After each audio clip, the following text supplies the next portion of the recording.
Vikramshila IAS coaching institute 14वीं का ऋषिकेश आधुनिक भारत का इतिहास कर रहे थे हम लोग। उसमें जो टॉपिक था वो भारत का स्वतंत्रता संघर्ष यानी इंडिया फ्रीडम स्ट्रगल। आज उसमें हमने करना पाकिस्तान की मांग, the demand of the Pakistan 1940। तो मोहम्मद अली जिन्ना, सभी लोग परिचित हैं इस नाम से। मोहम्मद अली जिन्ना की अध्यक्षता में 23 मार्च 1940 ईस्वी को लाहौर में मुस्लिम लीग का अधिवेशन हुआ। आपको डेट याद करनी पड़ेगी, 23 मार्च 1940। जगह याद करनी पड़ेगी, लाहौर, रावी नदी के तट पर। रावी नदी के तट पर मुस्लिम लीग का अधिवेशन हुआ और उसमें एक स्वतंत्र और संप्रभु मुस्लिम राष्ट्र पाकिस्तान की मांग औपचारिक रूप से प्रस्तुत की गई। बोला गया भाई एक स्वतंत्र और संप्रभु मुस्लिम राष्ट्र होना चाहिए, पाकिस्तान होना चाहिए। ठीक है। अपने अध्यक्षीय भाषण में मोहम्मद अली जिन्ना ने कहा कि वह एक अलग मुस्लिम राष्ट्र के अतिरिक्त और कुछ स्वीकार नहीं करेंगे। वे इस निर्णय पर तब तक अटल रहेंगे जब तक पाकिस्तान के निर्माण की मांग को स्वीकार नहीं कर लिया जाता। 23 मार्च 1940 का उक्त प्रस्ताव, यानी ये वाला प्रस्ताव जो है, उसका प्रारूप सिकंदर हयात खान ने बनाया था। यहां से क्वेश्चन बनेगा। 23 मार्च 1940 को जो ये प्रारूप बनाया था, जो मोहम्मद अली जिन्ना ने पढ़कर बोला, ये प्रारूप किसने बनाया? आंसर सिकंदर हयात खान ने बनाया। किसने बनाया?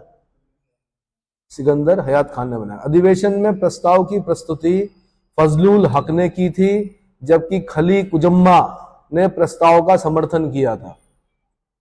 प्रस्ताव की प्रस्तुति किसने की? फजलुल हक ने की, जबकि प्रस्ताव का समर्थन किसने किया? खली कुजम्मा ने किया। पारित प्रस्ताव की स्मृति में 23 मार्च 1943 को मुस्लिम लीग द्वारा पाकिस्तान दिवस मनाया गया।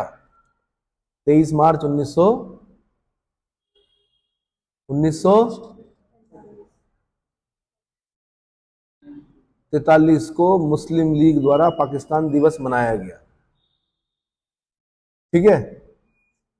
मुस्लिमों के लिए एक पृथक राज्य के रूप में पाकिस्तान शब्द का सर्वप्रथम जो प्रयोग किया था वो कैम्ब्रिज विश्वविद्यालय का एक छात्र था, चौधरी रहमत अली, और उसके कुछ मित्रों ने 1933 में ये नाम क्या किया था? गढ़ा था, चौधरी रहमत अली।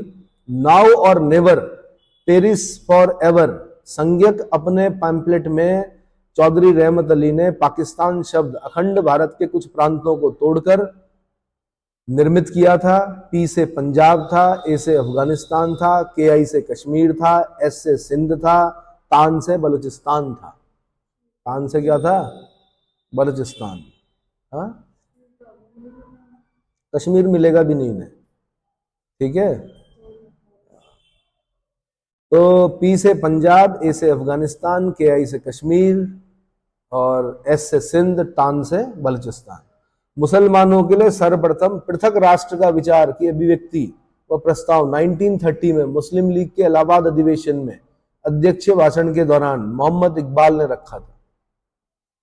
मोहम्मद इकबाल ने पाकिस्तान की बात नहीं की, लेकिन उसने कहा मुसलमानों के लिए एक अलग राष्ट्र होना चाहिए। पहले मोहम्मद इकबाल ने लिखा, सारे जहां से अच्छा हिंदोसिता हमारा, हम बुलबुलें हैं इसकी ये गुलसिता हमारा। इतना ही पढ़ाया जाता है, पूरी कविता पढ़ना, काफी कुछ वहां पर दिखेगा आपको आगे चलकर। ठीक है। तो बाद में इन्होंने कहा भाई हमारा खान पान अलग, रहन सहन अलग है ना, तो इसलिए मुसलमानों के लिए एक अलग राष्ट्र होना चाहिए। तो ये बात 1930 में किसने की थी? मुस्लिम लीग का इलाहाबाद अधिवेशन या प्रयागराज का अधिवेशन चल रहा था, उसके अध्यक्ष भाषण कर रहे थे कौन? मोहम्मद इकबाल। मोहम्मद इकबाल ने ये बात रखी। बाद में फिर 33 में चौधरी रहमत अली ने नाउ और नेवर, पेरिस फॉर एवर, ये पैम्पलेट में कहा कि पाकिस्तान शब्द पी से पंजाब, ए से अफगानिस्तान, के आई से कश्मीर, एस से सिंध, तान से बलूचिस्तान। क्लियर हो गया?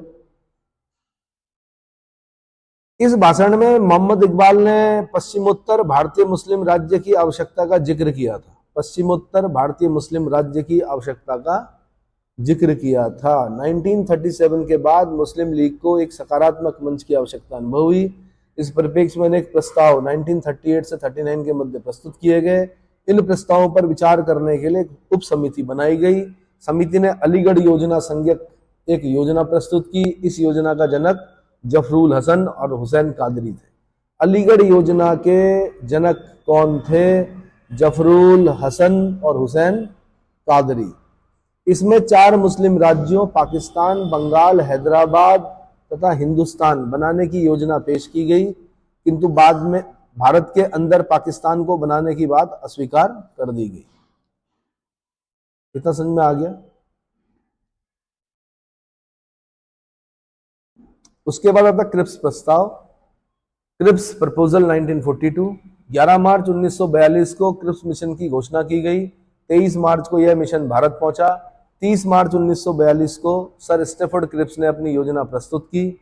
डेट याद करनी पड़ेगी, 30 मार्च 1942 स्टेफर्ड क्रिप्स अपनी योजना प्रस्तुत की। इस मिशन को भारत में बाध्य होकर भेजा गया था, क्योंकि इस समय तक सेकेंड वर्ल्ड वॉर के मोर्चे पर ब्रिटेन की स्थिति नाजुक बनती जा रही थी।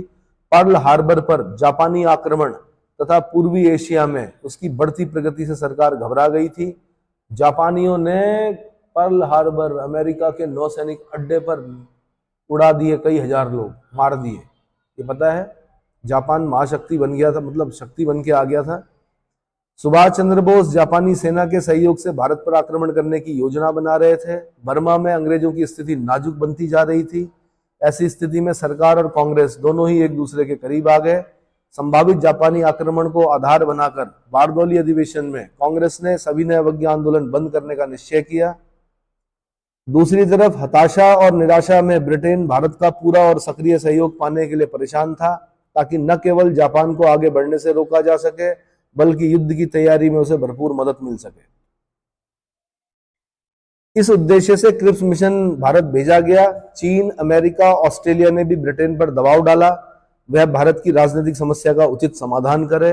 सर स्टेफर्ड क्रिप्स की अध्यक्षता में एक मिशन भारत आया और उसने अपनी योजना प्रस्तुत की। फिर दोबारा एक झुंझुना पकड़ाने का प्रयास कर रहे थे लोग। तो पहली बात उन्होंने की कि युद्धोपरांत एक ऐसे भारतीय संघ का निर्माण का प्रयत्न किया जाएगा। युद्धोपरांत एक ऐसे भारतीय संघ के निर्माण का प्रयत्न किया जाएगा जिसे पूर्ण उपनिवेश का दर्जा प्राप्त हो और उसे राष्ट्रकुल से भी अलग होने का अधिकार प्राप्त होगा। राष्ट्रकुल बोलते हैं कॉमनवेल्थ को। कॉमनवेल्थ वो देश होते हैं जो कभी ना कभी ब्रिटेन के उपनिवेश रहे। जैसे हम कॉमनवेल्थ के सदस्य हैं। कुछ लोग हमें बोलते हैं कि आप संपूर्ण प्रभुत्व संपन्न नहीं है क्योंकि आप कॉमनवेल्थ के क्या हो, सदस्य हो। तो हम यही उत्तर देते हैं कि हम कॉमनवेल्थ के सदस्य अपनी इच्छा से हैं। जब मर्जी हम क्या कर सकते हैं, कॉमनवेल्थ से त्याग सकते हैं अपनी सदस्यता। हमारे कॉमनवेल्थ गेम भी होते हैं। कॉमनवेल्थ CWG सुना होगा आपने, दिल्ली में हुए थे 2010 में, हाँ तो पहले हुए थे। शीला दीक्षित जी चीफ मिनिस्टर थी। हाँ जी, दिल्ली में कब हुए थे कॉमनवेल्थ गेम? क्वींस बैटन आती है उसमें, वहां से चलती है ब्रिटेन से। कहां से? ब्रिटेन से चलती है। फिर वो हर एक देश से होते हुए जितने भी ब्रिटेन के उपनिवेश रहे होंगे। फिर हाँ जी 2010 में हुए थे ना, घोटाला हुआ था ना, CWG घोटाला। 14 साल पुरानी बात है, तब तो कुछ लोग बहुत छोटे रहे होंगे। हाँ 2G स्पेक्ट्रम, 3G स्पेक्ट्रम, कोल आवंटन, UPA 2 में हमने कई घोटाले देखे और उनकी डिजिट बहुत बड़ी थी। यही कारण था कि फिर क्या आया, NDA आया।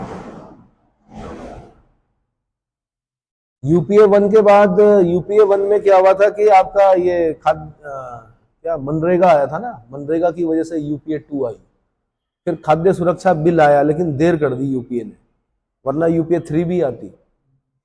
और UPA 2 में गड़बड़ ये हो गया कि बहुत बड़े बड़े घोटाले सामने आए, जिससे लोग क्षुब्ध हो गए, नाराज हो गए घोटालों से, है ना। तो फिर NDA आई। फिर NDA में मोदी जी आए और मोदी जी लगातार तीसरा कार्यकाल क्या कर रहे हैं, चला रहे हैं। देखिए, बस बेरोजगारों का थोड़ा भला कर दें, क्या कर दें, थोड़ा रोजगार, है ना। कहां तक पहुंचे हम? युद्धोपरांत एक ऐसे भारतीय संघ के निर्माण का प्रयत्न किया जाए जिसे पूर्ण उपनिवेश का दर्जा प्राप्त हो और उसे राष्ट्रकुल से भी अलग होने का अधिकार प्राप्त हो।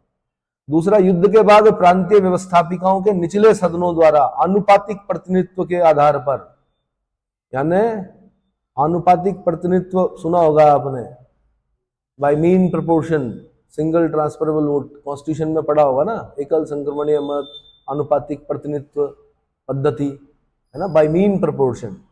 तो अनुपातिक प्रतिनिधित्व के आधार पर संविधान निर्मात्री परिषद का गठन किया जाएगा। देखो कॉन्स्टिट्यूंट असेंबली की बात कर दी इन्होंने, क्या कहा उन्होंने कि कॉन्स्टिट्यूंट असेंबली बनाई जाएगी, संविधान निर्मात्री परिषद का गठन किया जाएगा, तो देश के लिए संविधान का निर्माण करेगी, देश के लिए संविधान का निर्माण करेगी। इस संविधान सभा में देशी रियासतों के भी प्रतिनिधि शामिल हो सकते हैं, देशी रियासतों को भी आमंत्रित किया संविधान बनाने के लिए। ठीक है जी। तीसरी बात, संविधान सभा द्वारा निर्मित किए गए संविधान को सरकार दो शर्तों पे ही लागू कर सकेगी। नंबर 1, जो प्रांत इससे सहमत नहीं है वे इसे स्वीकार करके पूर्ववत स्थिति में रह सकते हैं, या फिर वे पूर्ण स्वतंत्र रहना चाहते हैं, तब भी ब्रिटिश सरकार को कोई आपत्ति नहीं होगी। और दूसरा, भारतीय संविधान सभा तथा ब्रिटिश सरकार के मध्य अल्पसंख्यकों के हितों को लेकर एक समझौता होगा। अल्पसंख्यकों के हितों, जब जब मैं अल्पसंख्यक बोल रहा हूं समझ लीजिए वहां पर मुस्लिम शब्द अपने आप लगा दीजिए, क्योंकि तुष्टीकरण की, डिवाइड एंड रूल, तुष्टीकरण की नीति अपना रही है अंग्रेज सरकार, क्रिप्स जो है तुष्टीकरण की नीति अपना रहा है। अल्पसंख्यकों के हितों को लेकर एक समझौता होगा। चौथी बात जो कही गई, नए भारतीय संविधान के निर्माण होने तक भारतीयों की रक्षा का उत्तरदायित्व तो ब्रिटिश सरकार पर होगा। अब भाई अगस्त प्रस्ताव की तुलना में अगर देखा जाए तो क्रिप्स द्वारा लाया गया प्रस्ताव बेहतर था। इसमें भारत को ऐच्छिक रूप से राष्ट्रमंडल से अलग होने का अधिकार मिला। इस पर क्रिप्स की इस योजना को लिनलिथगो के अगस्त प्रस्ताव से अधिक प्रगतिशील कहा गया। गांधी जी ने क्रिप्स योजना के बारे में कहा कि यह एक आगे की तारीख का चेक है, पोस्ट डेटेड चेक। क्या है? पोस्ट डेटेड चेक है। क्रिप्स प्रस्तावों में भारत के विभाजन की रूपरेखा का संकेत मिल रहा था, क्योंकि इसमें बोल रहे हैं ये कि जो प्रांत इससे सहमत नहीं है, संविधान जो बनेगा वो इसे अस्वीकार कर सकते हैं, पूर्ववत स्थिति में रह सकते हैं, या फिर वे पूर्ण स्वतंत्र रहना चाहते हैं, तो तब भी ब्रिटिश सरकार को कोई आपत्ति नहीं है। पाकिस्तान अगर बन जाए तो ब्रिटिश सरकार को कोई आपत्ति नहीं है। चलो जी, तो क्रिप्स की इस योजना को लिनलिथगो के अगस्त प्रस्ताव से अधिक प्रगतिशील कहा गया, लेकिन गांधी जी ने कहा क्रिप्स योजना जो है वो एक पोस्ट डेटेड चेक है, आगे की तारीख का चेक है, पता नहीं कैश होगा कि नहीं होगा। पोस्ट डेटेड चेक मतलब कैश होगा कि नहीं होगा कुछ कहा नहीं जा सकता। क्रिप्स प्रस्तावों पर भारत के विभाजन की रूपरेखा का संकेत मिल रहा था, ये बड़ी खतरनाक बात थी। अतः भारतीय राष्ट्रीय कांग्रेस ने अंतरिम प्रबंध, रक्षा से संबंधित योजना और प्रांतों के आत्मनिर्णय के अधिकार को अस्वीकार कर दिया। दूसरी तरफ पाकिस्तान की स्पष्ट घोषणा न किए जाने एवं संविधान सभा के गठन में पृथक निर्वाचक मंडल को मान्यता न दिए जाने के कारण क्रिप्स प्रस्ताव को मुस्लिम लीग ने भी अस्वीकार कर दिया। अब यहां से ऐसा क्वेश्चन बनता है कि क्रिप्स प्रस्ताव को मुस्लिम लीग ने क्यों अस्वीकार किया? नंबर 1, पाकिस्तान की स्पष्ट घोषणा नहीं की गई थी। नंबर 2, जो संविधान सभा का जब गठन होना था तो उसमें मुसलमानों के लिए पृथक निर्वाचक मंडल को मान्यता नहीं दी गई थी। इन दो कारणों से मुस्लिम लीग ने इसे अस्वीकार कर दिया। इतना समझ में आ गया? हिंदू महासभा, सिख सांप्रदायिकतावादी, अछूतों के नेता अंबेडकर और सीएम राजा ने भी अपने हितों का ख्याल कर इसे स्वीकार नहीं कर सके। अप्रैल 1942 में क्रिप्स महोदय ने अपना प्रस्ताव वापस ले लिया। इसकी विफलता के लिए भारतीय नेताओं को दोषी ठहराया गया और वे वापस चले गए। इस प्रस्ताव से वास्तविक लाभ चर्चिल को ही हुआ, विंस्टन चर्चिल को। उसने रूजवेल्ट को संतुष्ट कर दिया और भारत में संवैधानिक सुधारों के लिए भारतीय नेता ही तैयार नहीं है। फलतः रूजवेल्ट के दबाव से चर्चिल को मुक्ति मिल गई। रूजवेल्ट कौन? अमेरिका का राष्ट्रपति। वो दबाव डाल रहा था किस पर? चर्चिल पर। चर्चिल ने कहा जी हमने तो दे दिया प्रस्ताव, वही नहीं मान रहे, भारतीय नेता मान ही नहीं रहे, क्या करें? ना मुस्लिम लीग मान रही, ना कांग्रेस मान रही, दो बड़ी पार्टियां। तो उसके बाद भारत छोड़ो आंदोलन 1942, अगस्त क्रांति भी कहा जाता है इसको। अगस्त क्रांति मैदान बंबई है ना, क्या नाम था वहां का? ग्वालियर टैंक। कहां पर? ग्वालियर टैंक। तो भाई भारत छोड़ो आंदोलन 1942, इसे अगस्त क्रांति की संज्ञा से भी अभिहित किया जाता है। ठीक है। 1919 से 1942 ईस्वी तक का भारतीय राष्ट्रीय आंदोलन का काल गांधी युग के नाम से विख्यात है। इस दौरान गांधी जी ने राजनीति के साथ साथ सामाजिक क्षेत्र में भी सक्रिय भूमिका निभाई। वे सत्य और अहिंसा के पुजारी थे। अहिंसा को वो निर्बलों का नहीं बल्कि सबलों का हथियार मानते थे। उन्होंने राष्ट्रीय आंदोलनों को उग्रवादियों और क्रांतिकारियों के हाथ से निकालकर सामान्य जन को सौंप दिया। यद्यपि अनेक कांग्रेस जनों ने को उनकी नीतियों एवं उनकी सफलता में संदेह रहता था, अनेक बार गांधी जी को भी अपनी घोषित नीतियों एवं कार्यक्रमों से पीछे हटना पड़ा, किंतु उनकी सफलताएं अनेक विफलताओं के प्रति संतुलित हो जाती थी। गांधी जी अपने जीवन के अंतिम चरण में राजनीति की मुख्य धारा से अलग हो जाने को बाध्य हो गए।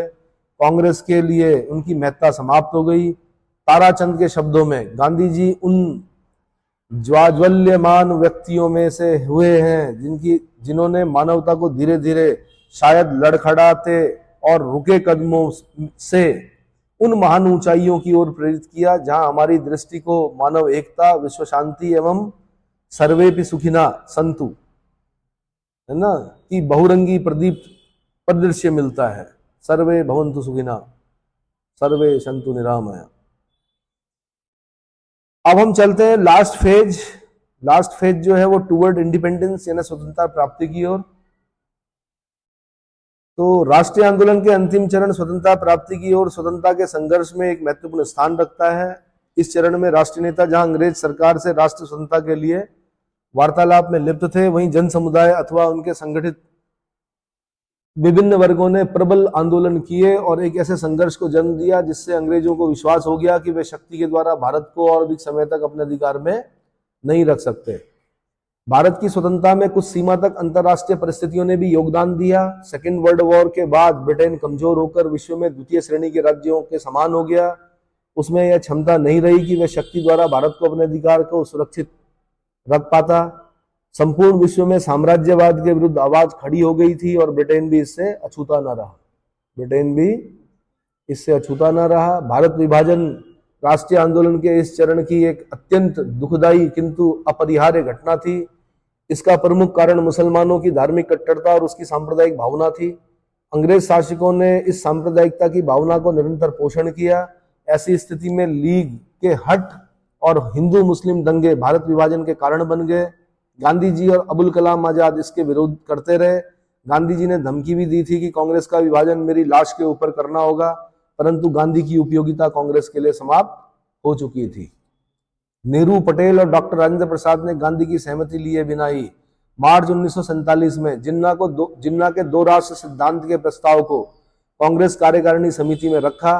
स्वतंत्रता प्राप्ति का यह चरण कई पड़ावों से होकर गुजरा, जैसे राजगोपालाचारी योजना, वेवेल योजना, शिमला समझौता, कैबिनेट मिशन, माउंटबेटन योजना और भारत का विभाजन। स्वतंत्रता प्राप्ति का यह चरण, कौन सा, अंतिम चरण, कई पड़ावों से होकर गुजरा। पहला पड़ाव जो है उसमें राजगोपालाचारी योजना है, दूसरा पड़ाव उसमें वेवेल योजना है, वेवेल प्लान, तीसरा उसमें शिमला समझौता है, चौथा उसमें कैबिनेट मिशन है, चौथा माउंटबेटन योजना है, पांचवा भारत का विभाजन है। ठीक है, तो सबसे पहले राजगोपालाचारी योजना, सीआर फॉर्मूला बोलते हैं, है ना। सी राजगोपालाचारी था ना उनका नाम, तो सीआर शॉर्ट में बोलते थे। राजा जी भी था इनका नाम। तो सीआर फॉर्मूला 1944 का है। जेल से रिहा होने के बाद गांधी जी ने पुनः एक बार राजनीतिक गतिरोध दूर करने के लिए कांग्रेस एवं लीग के मध्य सद्भावपूर्ण वातावरण बनाने का प्रयत्न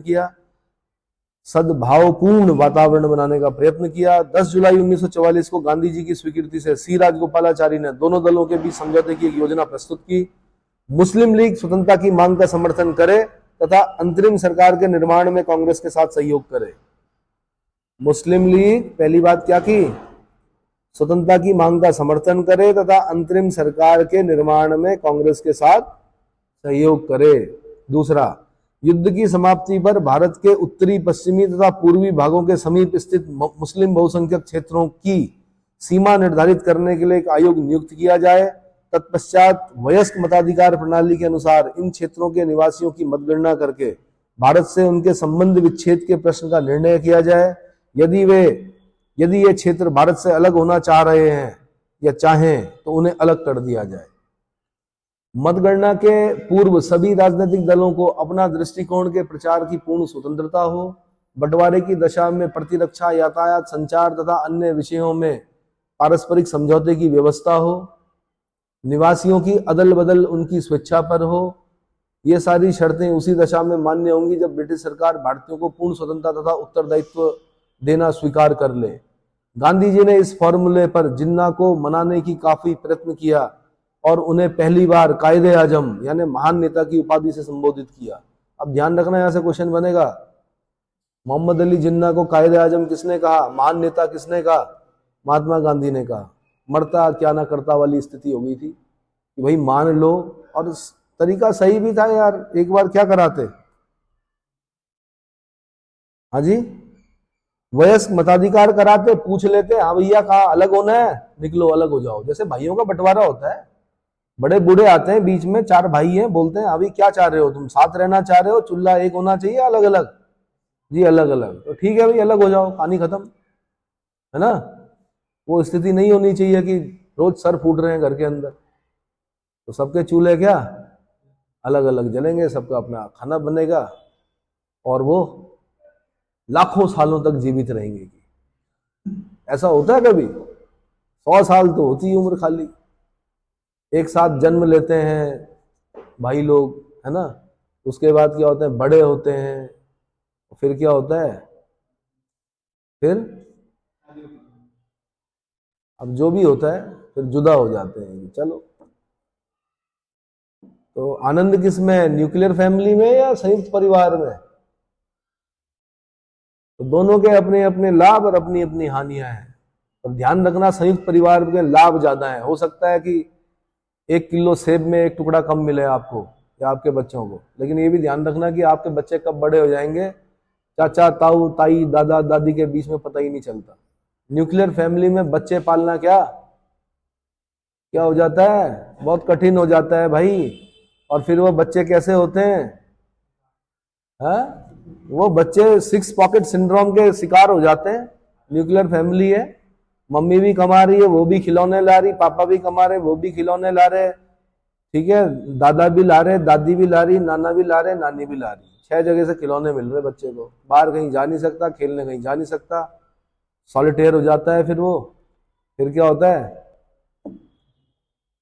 फिर वो उन्हीं की तरह हो जाता है। वो चाइनीज जो है 6 पॉकेट सिंड्रोम के शिकार, और उनको सीमा पर भेजा जाता है। और इधर से बिहार रेजिमेंट होती है, कितने भाई हैं, 8 भाई हैं, उनमें से एक भाई फौज में है, मरने मारने के लिए तैयार है। उधर से वो जो चाइनीज है, वो सिपाही बेचारा 6 पॉकेट सिंड्रोम, इकलौता बच्चा, वो रो रहा होता है रात भर मोबाइल पर कि जी यहाँ ठंड हो गई, यहाँ गर्म हो गया, यहाँ ऐसा हो गया, यहाँ वैसा हो गया। और हमारा जाट रेजिमेंट और बिहार रेजिमेंट के लोग क्या करते हैं, जब धुनाई करते हैं उनकी ढंग से, तो क्या, तो चाइना को फिर क्या करता है, फेक दिखाता है अपने हथियार वथियार, परेड वरेड करके दिखाता है कि मैं महाशक्ति हूं। महाशक्तियां ऐसे थोड़े बन जाएंगे। महाशक्तियां तो, अगर महाशक्तियां पैदा करनी है तो उसके लिए संयुक्त परिवार प्रथा पे फिर दोबारा आना पड़ेगा। न्यूक्लियर फैमिली में तो ममाज बॉय पैदा होते हैं। क्या होते हैं, या ममाज गर्ल्स, ऐसे ही बोलते हैं आधुनिक भाषा में, मैं नहीं जानता ज्यादा। बहुत ज्यादा केयरिंग भी अच्छी नहीं होती है। थोड़ा सा बच्चे को क्या करना पड़ेगा, अरे भाई चाचा ताऊ के बच्चों से लड़ेगा झगड़ेगा, थोड़ा क्या करेगा, युद्ध करेगा। एक सेब के लिए, एक बनाना के लिए क्या होगा, युद्ध होगा, सीखेगा, सर्वाइवल ऑफ द फिटेस्ट की थ्योरी पर जाएगा, है ना। और न्यूक्लियर फैमिली में क्या होगा कि भरा हुआ होगा, खाएगा ही नहीं, क्योंकि सब कुछ है। ये चीजें हैं। चलो खैर,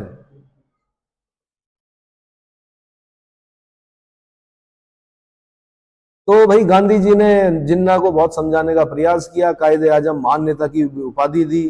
राजगोपालाचारी ने उनके पाकिस्तान की मांग का समर्थन भी किया, किंतु दोनों मिलकर जिन्ना को सीआर फॉर्मूले पर सहमत नहीं कर सके। ये मूर्ख अगर सहमत हो जाता तो इतना बड़ा बवाल नहीं होता, गदर नहीं होती। क्या नहीं होती, गदर नहीं होती, इतने लोग नहीं मरते, इतने बलात्कार नहीं होते, इतने बच्चे अपने माँ बाप से अलग नहीं होते, ट्रेनें कट के नहीं जाती। तो ये नहीं समझा कौन, जिन्ना। पता नहीं क्या समस्या थी। ये मैंने कहा नहीं, अपनी महत्वाकांक्षाओं के लिए व्यक्ति क्या करता है, कई लोगों की बलि दे देता है। ये सब विचार हैं। और जिन्ना ने कितना भोगा उस पाकिस्तान को, क्या बना, वहां का गवर्नर बना, और 1 साल बाद टीवी थी, भयंकर टीवी जिसको बोलते हैं जिन्ना को, आपने फोटो में देखा होगा जिन्ना को, कोट पैंट पहनने से नहीं होता है, शरीर क्या था, बिल्कुल जर्जर था जिसे बोलते हैं। पर दिमाग में एक फितूर था कि नहीं जी हम तो क्या करेंगे, सीधी कार्रवाई दिवस करेंगे, मार काट। तो बाद में क्या हुआ यार, गदर हुई, बहुत लोग मरे उसमें, इतने लोग मरे कि आप सोच भी नहीं सकते। अपने घर बार छोड़ के, अपने घोंसले छोड़ के आना पड़ा सबको, है ना। मिल्खा सिंह को भी देखिएगा, पिक्चर देखिएगा, मिल्खा सिंह कहाँ थे? पाकिस्तान में थे, आना पड़ा इधर। सिख थे वो, परिवार की हत्या कर दी गई, परिवार के लोगों की, कुछ ऐसा था। तो सीआर फॉर्मूला मेरे ख्याल से, चलो कांग्रेस और मुस्लिम लीग में समझौता कराने का एक अन्य प्रयास केंद्रीय व्यवस्थापिका सभा के सदस्य भूलाभाई देसाई के द्वारा भी किया गया। उन्होंने सभा में मुस्लिम लीग के उपनेता लियाकत अली से भेंट की और प्रस्ताव रखा कि केंद्र में एक अंतरिम सरकार की स्थापना की जाए जिसमें सेना और अल्पसंख्यकों के प्रतिनिधि तथा मुस्लिम लीग और कांग्रेस के प्रतिनिधि बराबर की संख्या में हो। मुस्लिम लीग में दोनों नेताओं द्वारा स्वीकृत इस प्रस्ताव को भी स्वीकार नहीं किया, स्वीकार नहीं किया इसने। लियाकत अली पहला प्रधानमंत्री बनता है वहां का, पाकिस्तान का। कौन? और कमाल की बात है कि लियाकत अली की वाइफ जो थी वो उत्तराखंड से थी, मदर ऑफ पाकिस्तान बोला जाता है जिसको, आयरन पंथ, अल्मोड़ा की आयरन पंथ, समझ सकते हो। पाकिस्तान की मम्मी उत्तराखंड से थी। तो मुस्लिम लीग ने दोनों नेताओं द्वारा स्वीकृत इस प्रस्ताव को भी स्वीकार नहीं किया। चलो जी, फिर वेवल योजना आई, वेवल प्लान बोलते हैं। 14 जून 1945 याद करना पड़ेगा आपको डेट। मॉडर्न में यही समस्या है, थोड़ा डेट याद करनी पड़ती है। तो क्या 14 जून 1945।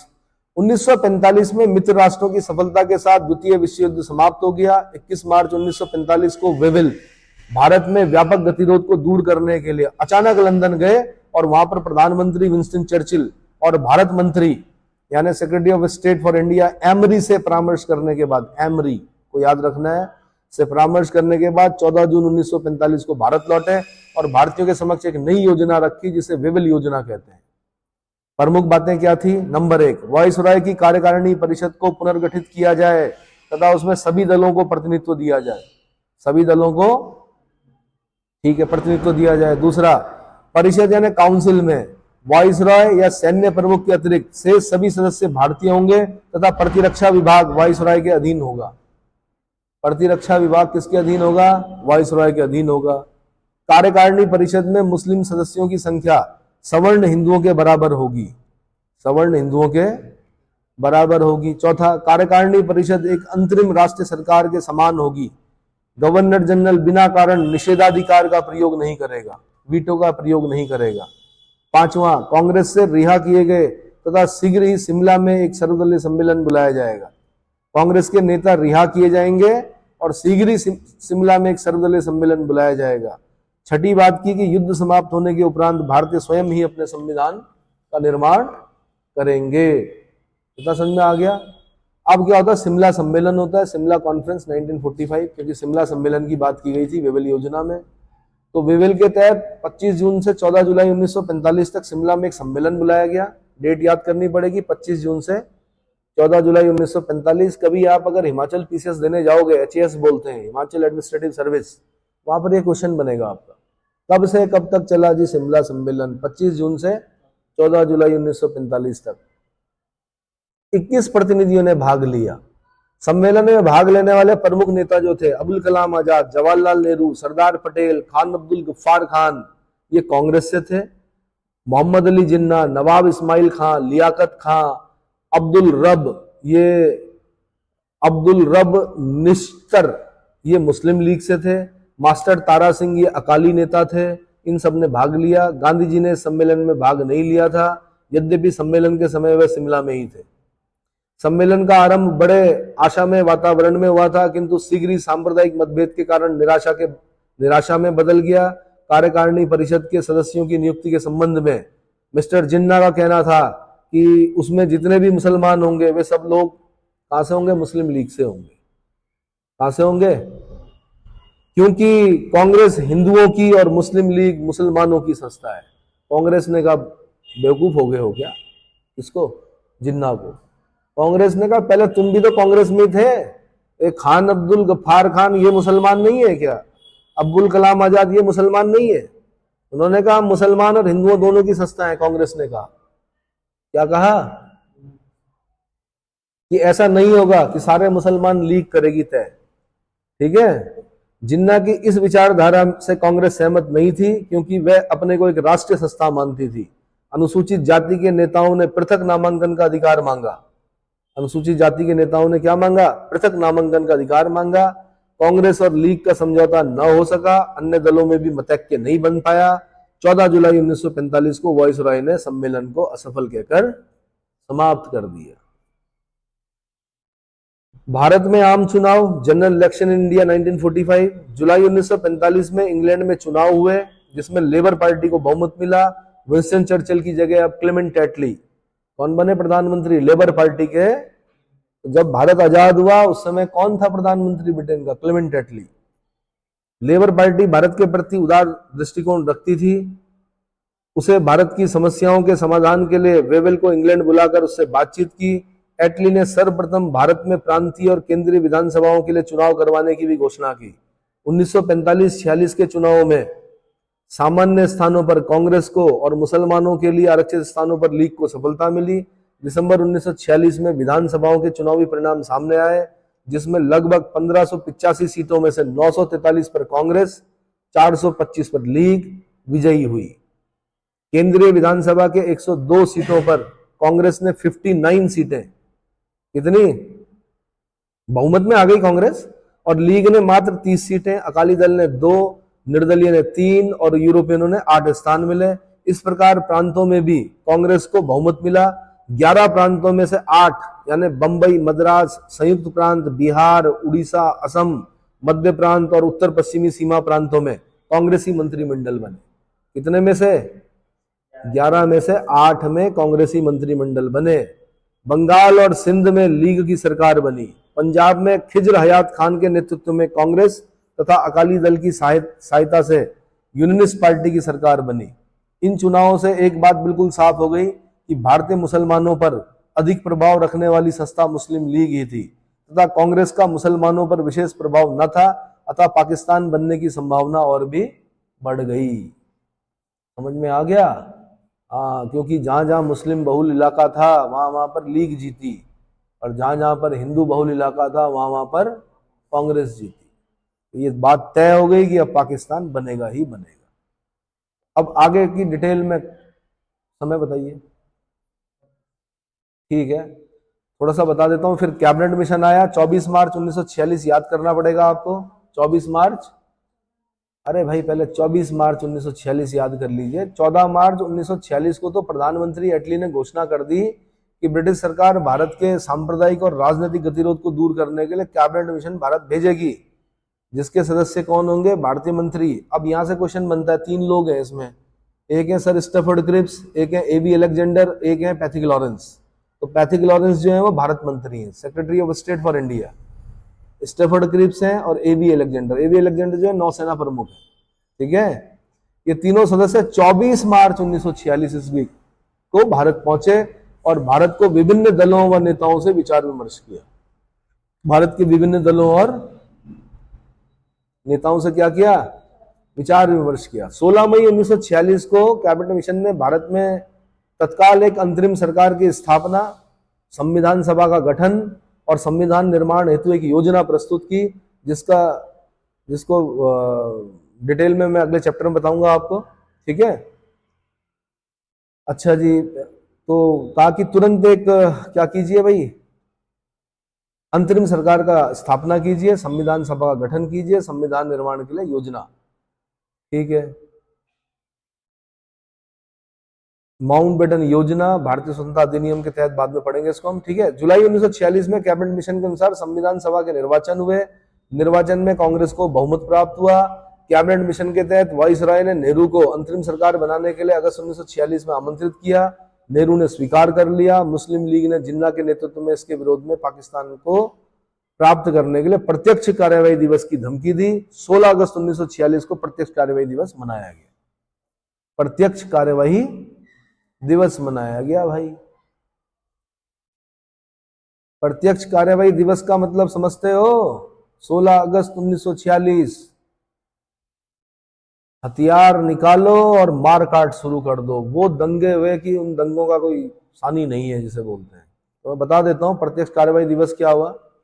29 जून 1946 को लीग ने शिष्टमंडल योजना यानी कैबिनेट मिशन को स्वीकार कर दिया और पाकिस्तान की प्राप्ति के लिए सीधी कार्रवाई यानी डायरेक्ट एक्शन करने की धमकी दी। इस बीच अगस्त 1946 को कांग्रेस ने एक अंतरिम सरकार बनाने की योजना स्वीकार कर ली। नेहरू ने जिन्ना को भी सरकार में सम्मिलित होने के लिए आग्रह किया, पर वो अपनी जिद पर डटा रहा। 16 अगस्त को सीधी कार्रवाई दिवस निश्चित कर दी गई। उस दिन कलकत्ता में जो हुआ, उस समय लीग की हुसैन शहीद सोहरावर्दी सरकार के अधीन थी। सैकड़ों की संख्या में हिंदू लूटे और मारे गए। नगरों का विध्वंस कर दिया गया। पूर्वी बंगाल के नोआखाली जिला जिन्ना के डायरेक्ट एक्शन प्लान की भेंट चढ़ गया। मुस्लिम बहुल इस जिले में हिंदुओं का व्यापक कत्लेआम हुआ। नोआखाली के दंगे, नोआखाली का नरसंहार एवं विध्वंस ने समूचे हिंदुस्तान को स्तब्ध कर दिया। ये जो छोटी छोटी बीच बीच में दंगे देखते हो आप, ये कुछ नहीं है इसके सामने। नोआखाली, ये जो बंगाल में, बांग्लादेश में दिख रहा है आपको, पूर्वी बंगाल में हिंदुओं की जो हत्या हो रही है, ये पहली बार नहीं है, ये पहले भी हो चुका है और बहुत खतरनाक हुआ है। नोआखाली के दंगे, नरसंहार, ठीक है, आगजनी, जिंदा जला दिया गया जिसे बोलते हैं, बलात्कार, कत्ल और क्या अंग भंग और बहुत विभत्स हत्याएं। एक तो होता है गोली मार दो यार, एक होता है काट काट के मारना। कैसे? विभत्स तरीके से मारना, ताकि अपना डर क्या किया जा सके, कायम किया जा सके। इस तरह का वो किया। महात्मा गांधी के लिए परीक्षा की असली घड़ी आ गई थी। उन्होंने तुरंत दिल्ली से नोआखाली जाने का निर्णय लिया, वहां जाकर अनशन किया और फिर जाकर ये नरसंहार रुक सका। गांधी के इस कार्य को देखकर माउंटबेटन ने कहा था कि जो कार्य 50,000 हथियारबंद सैनिक नहीं कर सके, वो गांधी ने कर दिखाया। ये थी ताकत गांधी की भाई। क्या नोआखाली वालों को भी पता था कि अगर गांधी को मार दिया तो समझ लेते कि फिर नोआखाली में फिर कोई नहीं बचता फिर, क्योंकि गांधी को मारना उस जमाने में क्या था, क्या था? अगर मुस्लिम समुदाय के द्वारा गांधी मारे जाते तो बड़ा बवाल हो जाता फिर तो देश में। तो ये नोआखाली के लोग भी जानते थे। 50,000 हथियारबंद सैनिक जो नहीं कर पाए, वो गांधी ने कर दिखाया। वास्तव में Gandhi one man boundary force, क्या बोला जाता है? One man boundary force. किसने कहा? माउंटबेटन ने कहा। बिहार के गढ़मुक्तेश्वर और पंजाब में नरसंहार का तांडव नृत्य हुआ। डिवाइड एंड क्विट नामक पुस्तक में पेंडरल मून, किताब है पेंडरल मून की, डिवाइड एंड क्विट। पेंडरल मून ने प्रत्यक्ष कार्रवाई के दौरान 1,80,000 व्यक्तियों के मारे जाने का अनुमान लगाया था। कितना? 1,80,000। शहर में एक मर्डर हो जाता है तो बवाल हो जाता है शहर में। 1,80,000 लोग मारे गए। वो भी परफेक्ट डेटा नहीं है, ठीक है, परंतु वास्तविक रूप से मरने वालों की संख्या लगभग 5 लाख, बेघर होने वालों की संख्या 1.5 करोड़। कितनी? सोच सकते हो? बेघर होने वालों की संख्या 1.5 करोड़। ऐसी स्थिति में 20 फरवरी 1947 को ब्रिटिश सरकार ने घोषणा की कि वह प्रत्येक स्थिति में जून 1948 ईस्वी तक भारत को छोड़ देगी। तोते उड़ गए अंग्रेजों के भी। क्या उड़ गए? तोते। सीधे बोला उन्होंने, जून 1948 से पहले पहले हम भारत छोड़ देंगे भैया, हमारे बस का ना रहा।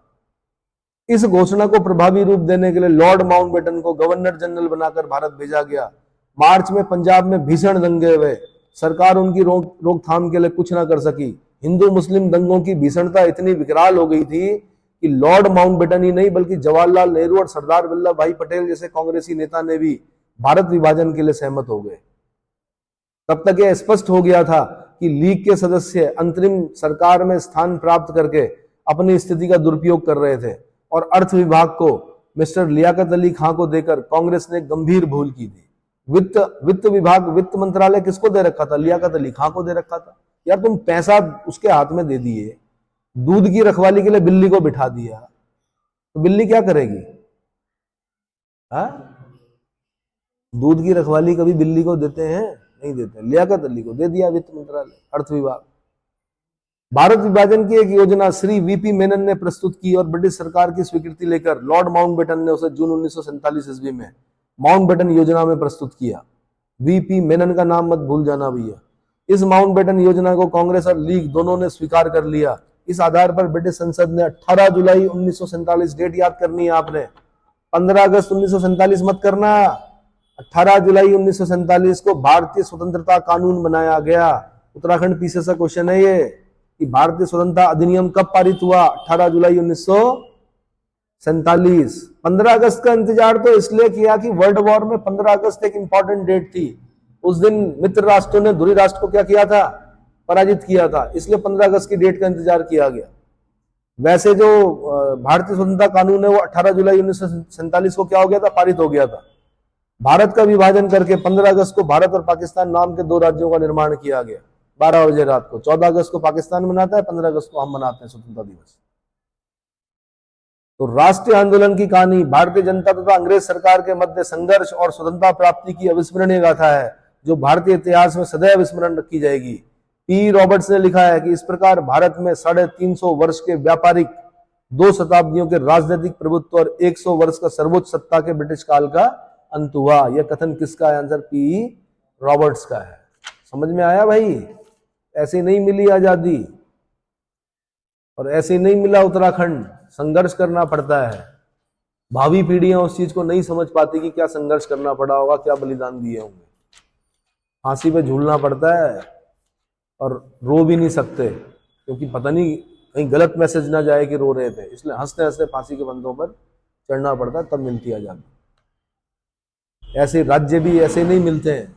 अधिकार, जब अधिकार पर शासन करे तब तोड़ना अधिकार ही कर्तव्य, छीनने पड़ते हैं कई बार। उत्तराखंड राज्य की गाथा भी ऐसे ही है। 42 शहादतें हुई हैं इस राज्य को बनने में। महिलाओं की शहादतें भी हुई हैं।